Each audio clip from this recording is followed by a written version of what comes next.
I am Rebecca from ChemKnits, and today we're going to use up some leftover dye powders that I had partitioned to make some neon rainbow yarn mops. Now the dyed to order listing is closed. There may be a couple of skeins remaining on hand, but don't worry, I will be dyeing up more of this colorway in the future. But today, I want to take that leftover dye that I've partitioned and create something fun and neon. Maybe not a complete rainbow, it'll depend on how much pigments we have, but we'll see how far we can go towards using these up. I am now wearing my deluxe rubber respirator mask, safety glasses, and gloves because, well, and I was starting to warm up the tap water, but here are the powders I have left over. Now, I would say just very qualitatively, I have the least of what is our fluorescent fuchsia, medium amounts of our fluorescent safety orange, fluorescent lemon, and Caribbean blue, and then a moderate amount of our radioactive and purple tap. But now I need to let that tap water finish heating up. Take our warming tap water and start applying it onto these powders. Now the thing with this tap, or with these colors and these dyes, is that they have definitely been wet at some point. The last time I used them, they definitely, as I add a little bit more water, were wet, and so the powders were a little hardened. But now we basically have liquid dyes, and I can swirl. I don't know if you can see, but the color isn't dissolving. There's some clumps in there. Similarly with the orange, there's really almost no pink. The Caribbean blue is very pigmented, so we seem to have what looks like a lot of it. And so I think our colorway is going to really be shifted that way. Enough that I may combine those three colors. We will see. But now, I will need to do some work to like help things dissolve, but I think I'm gonna let them sit a little bit. I was debating how I wanted to deal with this. Now of all these colors, one that is usually tricky to dissolve is Caribbean blue.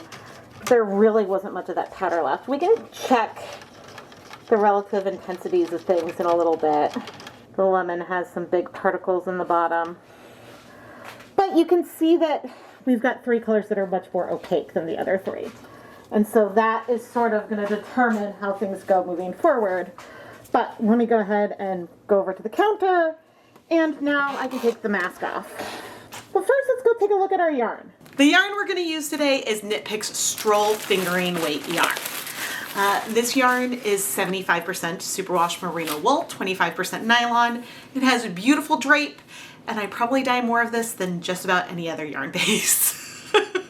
And one other really nice thing about this yarn is that it's very absorbent. And so while I traditionally might recommend at least a 30-minute pre-soak on a superwash yarn before dyeing it, today I'm not going to bother with a pre-soak because we'll let it get wet as we're in the dye bath and kind of go from there.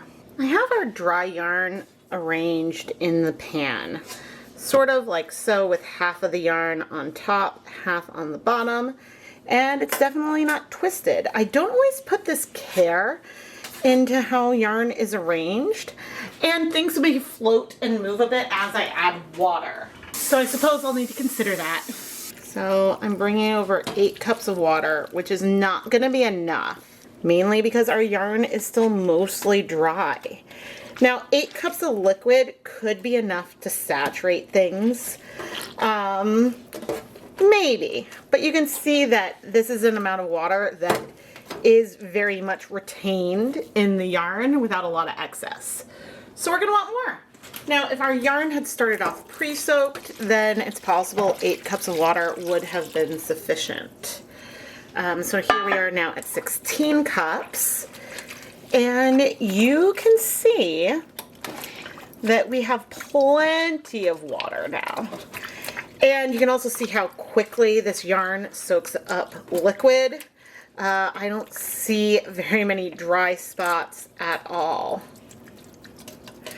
Now, we could go about dyeing this in multiple different ways with different amounts of yarn, like exposed. We could separate sections to add color in. But what I'm debating is, because I do want the colors to spread a bit, I'm debating adding more water, because at this stage we have a little bit of water at the surface, and the yarn is not like completely compressed. There's a lot of extra liquid, but the more water I add, the more the yarn will sort of spread open a little more, allowing the colors to spread more. And I both do and don't want our colors to spread. I want them to spread through multiple layers. I've added about 5 more cups of water, but I don't necessarily want everything to blend into each other, and some of these colors are very much known spreaders. So those are the considerations that I have, but depending on what we end up with, I have other liquid dyes around that I could bring over to help us have something that feels more complete.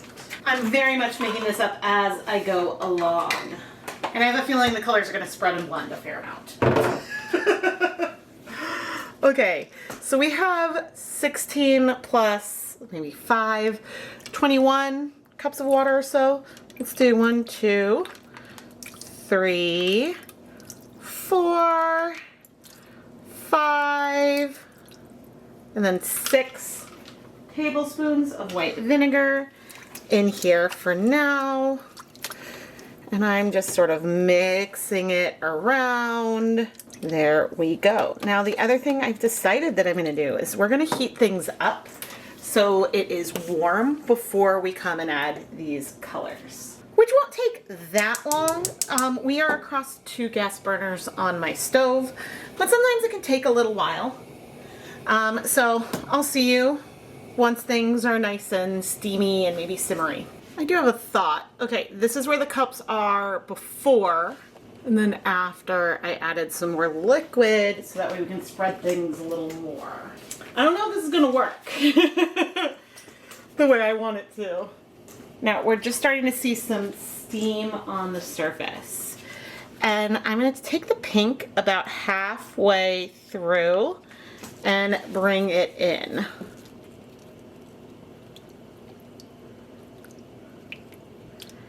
Knowing that it won't go all the way through everywhere, and then I'm going to have to think about how to do this.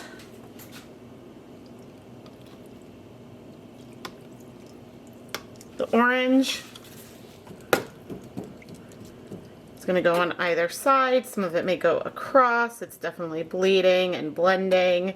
Who knows what's happening down below? You know, maybe there's some yellows spreading. Speaking of our yellow, going very close to the orange, bringing this in and working this down. There was very little of that pink. Do I have any more of the pink? I do not have more pink, but I do have this stock of some fluorescent safety orange, which I can bring in because that pink was not doing it for me.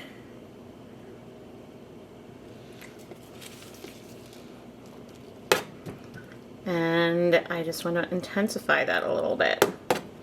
Okay, but what I'm going to do now is both recognize that we've used the 3 colors we've had the least of, and I'm going to go ahead and let this sit for 15 minutes because I'm hoping that a fair amount of the color might strike in that time as we continue to heat things up. And then we will bring our next 3 colors, which will get deeper and deeper. We'll see if this works, but of course the other colors may spread and overtake things there, so who knows? We're aiming for it, okay? Okay, we don't know what's happening down below, but what I want to do now is take our purple pop, spread it down. I was almost not going to use up the whole of it, and I guess I did, just about. Down at either end, and work it through. Now you can see that I was not perfect in the placement. This is a color that breaks a lot, and those pinks could spread quite far. But again, we're seeing what is going to happen. I feel like most of that color has probably struck. I'm like debating, do I go for the blue now? Probably. Probably. Okay. Let's first push that zip tie up.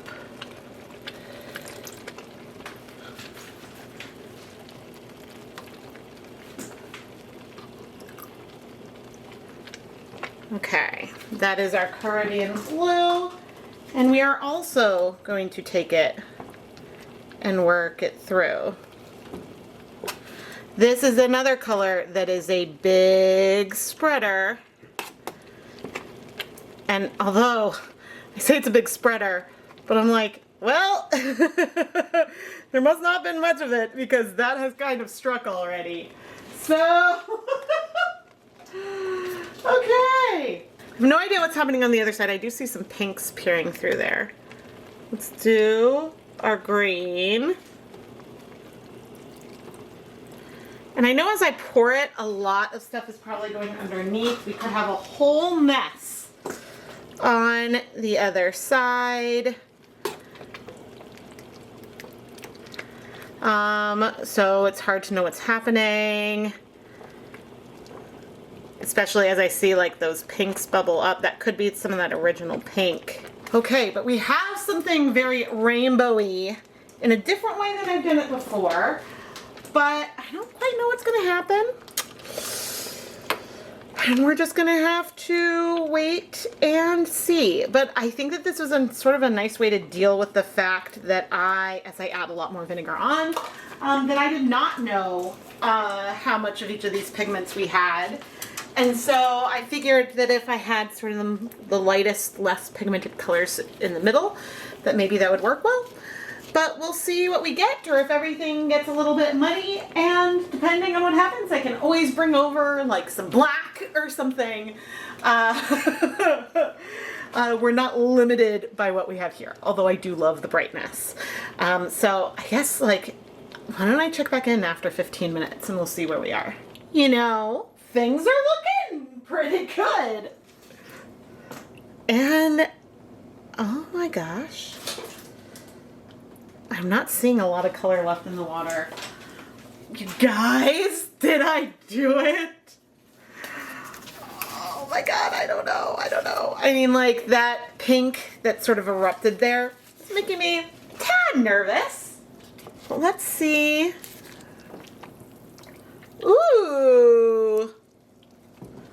What happened on the other side?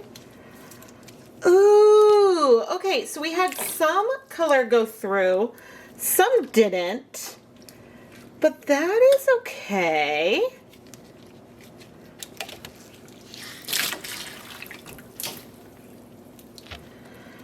You know what? That is fine.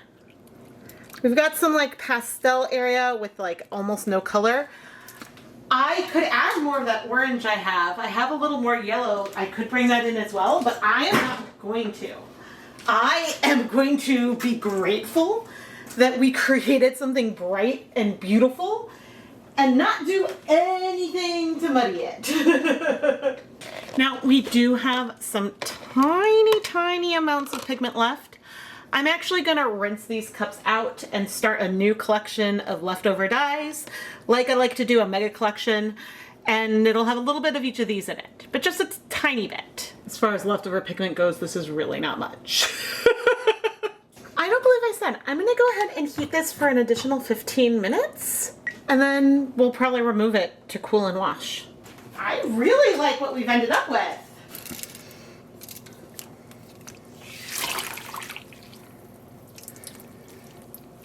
It's funny because like the orange section in the middle feels kind of massive, when we didn't have as much of those colors. I mean, I know I brought in some more orange, but it kind of amuses me a little bit.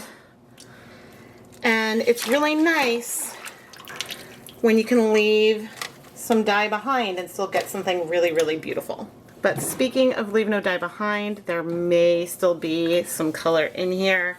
I'm wiping the edge. This pan happens to be stained. Not very much, because I'm going to use this for another project. But as for our yarn, I'm going to go set it aside to cool completely. Let's wash this yarn.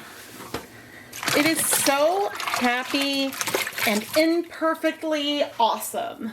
The nice thing about going into this project with the approach that I did is that I wasn't going to obsess about the color placement and the color spread, because I wanted the colors to spread so it would go through more layers, giving not a lot of white. Like, we have pastel, but not a lot of white. But I also didn't want the colors to blend too much into one another and become muddy. So it was a very delicate balance, and thank goodness there's no color coming out, of having the space for the colors to spread, but also not spread. And I would be really excited to try to play around with this type of colorway with more intent. Now, I don't know what would happen if I decided I wanted to add more color on the other side, because I didn't have it lined up in quite the same way, and I think there is some beauty to just how this came out on its own. So again, that's something that I would have to spend some more time pondering. But anyway, I'm gonna go pop the yarn in the spin dryer and hang it up to dry. This yarn is so cheerful and fun. All right, we gotta turn off most of the indoor light. Bring over our black light. We have the most fluorescence in the middle where the color is the palest, which I find hilarious. But that is also just because the yellows are the brightest. Now, we do have fluorescence on the end from our purple pop, the pink that is in there. But of course our blue is not fluorescent. Just bringing us all a bit of joy. Now, we do have a few areas in the middle where the colors got a little bit muddier. So maybe some blues mixed in with the orange. But overall, we've got a delightful rainbow sherbet of color. Let's go twist them up. I'm twisting them by holding it at one end, and so then when it doubles over, we have like colors pretty much together, which is not normally a way I would twist things. But what I don't like doing is aligning something like this, because then I feel like some colors get lost in translation. Let me show you. Here's that other skein now. And I kind of like the way the colors look in the skein a little bit more. It shows a little bit more how balanced the colors are. But what this doesn't do is give you any feel about the yarn as it was dyed. And I think this one gives a little bit more of a sense that you've got the purple color at the ends and these like more pastel brights in the middle. So I'm gonna go retwist this one. But anyway, this is the big reason why I always include a flat lay of the yarn untwisted in my listings, at least when I can. It's very rare when I can't include a flat lay.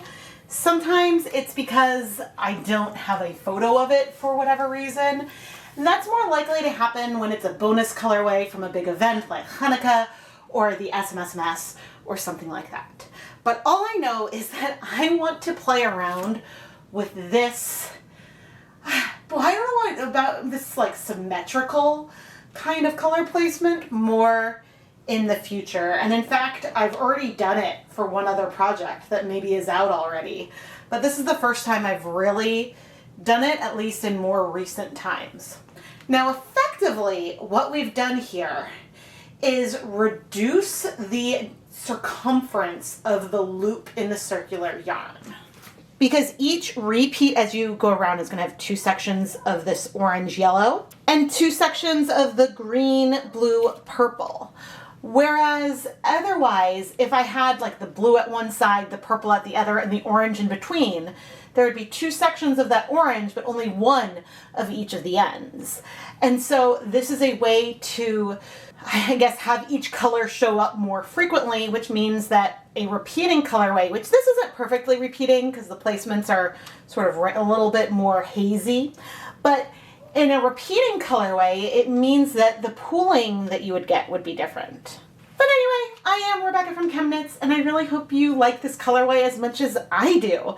It is so fun to have little bits of leftovers and then look and think about the proportions and decide what I want to create. It's like a challenge, and I'm so happy. Neon rainbows make me so happy, and I just want to go dye a bunch of rainbows right now.